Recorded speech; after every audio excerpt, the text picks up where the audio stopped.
Sa ngayon ma'am dito sa Israel kanina po nagkaroon kami ng, sirin ng around, 10:30 in the morning. Wala kaming natanggap na warning signal, pero nagkaroon kami ng sirin. Okey lang naman din 'yon. Mm. Kaso ang kinakagulat namin yung biglang magsisirin na wala pang warning. So, Okey. takbo kami agad. Ayun po yung ano kanina, yung nangyari kanina. As of now ma'am is continue pa rin si Iran sa, pagbibigay ng pagbabato ng missiles dito. Mm. Kagabi nagkaroon din kami ng, alarm, pero as of now okey naman po. Thanks Alright God, po. gano'n. Sa ngayon ma'am, ayun po ongoing pa rin yung 48 hours na sinabi nga ni Trump kung Mm. anong mangyayari kasi nag-warning nga siya. Hindi po natin alam kung anong mangyayari this 48 hours kung, i-o-open ba o anong magagawa ni Iran about po sa sitwasyon na Hormuz po ma'am. Parang hindi nga po laging nagbabato ng missiles, pero yung missiles na ginagamit nila is may kakaiba. Ayun Mm. po yung, ginagamitan po nila ng yung isang missiles na napakalaki, so it means may mga 10 missiles sa loob. So parang gumagrabe po siya.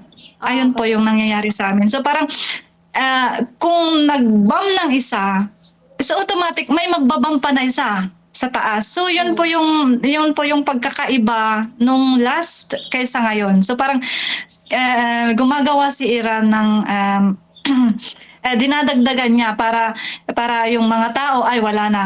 Hmm. Wala ng darating na missiles. Pero meron pa pala. Ayun po yung nakakakangamba sa'min that time. Pero as of now ma'am, yun nga po, sabi nga nila, sundin mo yung protocol, yung command na sinabi nila. Kasi marami din po kasi dito ma'am, mga kababayan, hindi naman natin kababayan, pero yung mga Yes. residente dito, Oo. parang panatag pa rin sila. Panatag sila kasi andiyan nga po si Iron Dome. 'Pag nag-bomb na, o sige wala na. Parang gano'n pa rin kasi sila, parang panatag, pero mamaya biglang boom! Ayun po yung biglang malaman namin, may ganito na. So parang ayun po yung medyo, pagkakaiba po ma'am nung Mm. last week kaysa ngayon po. Mas Mm. grabe po. Pero ikaw po mismo ano po yung ano, kumbaga pinaka naramdaman po natin or pinaka reaksyon niyo po, regarding nga po dito 'no. So meron sa mga kasama po ba natin, sa mga kababayan po natin, nagkaroon po ba tayo ng mga protest o di naman kaya paglabas po ng mga opinyon nila tungkol po sa pagtutol po sa ultimatum na po na 'yan? Iba-iba po kasi mga opinyon namin dito ma'am, So Oo, oo. parang hindi mo na puwedeng ipilit kung anong opinyon ng isa sa opinyon ng iba. Oo. So, yun po yung hindi po nagkakaisa. Pero Hmm. ang gusto lang po namin is stop muna, parang gano'n po, yung sa mga ganiyang pangyayari. Kasi may mga gustong i-continue, may mga gustong i-stop na. Kasi kung hindi daw i-continue, so next month meron na naman. So 'pag Oo. 'pag opo, mga gano'n. So 'pag stop na, kasi marami pong civilian ang ano po, siyempre nagsa-sacrifice ng hindi naman namin hindi naman namin gulo 'yan.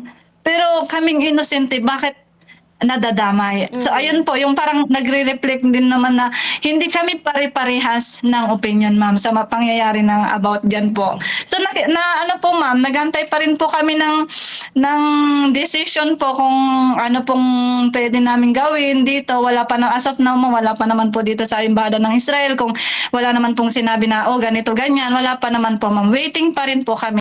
Siyempre ma'am po, siyempre yung 48 hours kailangan nakabantay tayo. Pero para sa akin po mama, Mm. panatag yung mga residente dito, panatag yung mga opisyal, panatag yung mga tao. Parang, hindi po kami puwedeng mag-panic. Mm. Hindi namin puwedeng gawin yun kasi as long as nagpa-panic kami about sa mga warning na yan, yun yung mawawalan kami ng lakas ng loob. So kalmado lang po kung ano yung magiging desisyon po nila, sundin lang po namin as a protocol po, sundin lang po namin para sa ikakabuti naman na din namin nito at sa mga resident dito. Wala naman pong, as of now, wala pa naman din po ma'am. So kalmado po, wala pa rin pong balita kung gagawa ba kami ng ng ikaka-desisyon namin na maglilipat kami sa wala man lang pong sinabi mga anak niya, mga ni Lola, ma'am, na kailangan mo na mag ready for ganitong kalagayan. So wala naman po, ma'am. As of now, ma'am, is nakadepende pa rin po kami sa embahada dito, ma'am. Okay At saka sa embahada natin dito, ma'am.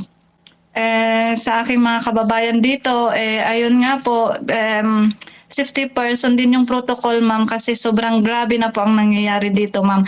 Nakikita namin yung pagputok mismo doon sa lugar, pagbagsak mismo, lahat nakikita namin. So, kailangan sundin yung protocols, yung guidelines ng Homefront Command. Ayun po, yung pray lang po. So, takbo agad sa bomb shelter, sa bunker, para hindi po kami masyadong, siyempre, hindi nga po kami matataman yung mga ganong, pero yung debris po ng mga salamin, yung mga simento, ayun po yung iniiwasan namin. So mag-ingat na lang po tayo, mga kababayan ko. At saka dyan po sa Pinas, sa family ko, okay lang po ako dito. Mag-pray lang po tayo, sana matapos na tong hidwaan nila, kasi hindi natin alam yung mga kababayan natin na may depression na, nagka-anxiety about sa sitwasyon na to. So sana po matapos na para sa akin, kasi yung mga ibang mga kababayan natin ayaw nila na wag na muna, kasi pag natigil next na naman. So para po sa akin, hindi na kailangan yung the next stop na, parang ganun po, ma'am. So sana matapos na po, ma'am, para maging tahimik na din yung natin, ma'am, yung mindset natin na dyan na naman yung mga dyan na naman. Kahit sa Pinas po, ma'am, alam ko din po na naapektuhan na po tayo. So sana matapos na, ma'am. Ingat na din po tayong lahat.